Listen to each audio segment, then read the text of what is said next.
315 giorni è il tempo che separa un infortunio gravissimo da 2 medaglie d'oro olimpiche. La storia è quella di Federica Brignone, una storia di riabilitazione fisica, certo, ma anche e soprattutto di resistenza mentale.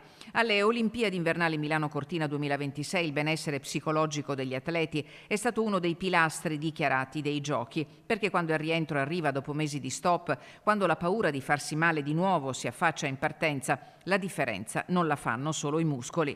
A Cortina d'Ampezzo, nel cuore olimpico delle Dolomiti, psicologhe e psicologi dello sport di Veneto e Lombardia si sono confrontati proprio su questo, come si allena la mente di un atleta chiamato a decidere tutto in pochi secondi. Uno spazio simbolico e culturale. È uno spazio simbolico e culturale che segna a livello internazionale, segna a livello di coscienza collettiva l'importanza della condivisione, dell'impegno, della possibilità di raggiungere risultati importanti, ma al contempo diventa un paradigma culturale ed educativo di quelli che sono valori, di quelli che sono impegni, di quella che è la resilienza, la determinazione, la capacità di costruire risultati insieme. Nel corso dell'incontro slalom di voci si è parlato di gestione dell'errore, di rientro dopo gli infortuni, di quella bolla mentale che permette di restare nel presente mentre il pubblico urla e il punteggio scorre. Gli atleti in questi giorni, in queste settimane hanno parlato molto di rifocalizzazione, di preparazione mentale, abbiamo visto anche degli infortuni e quindi penso che si possa dire che sono le Olimpiadi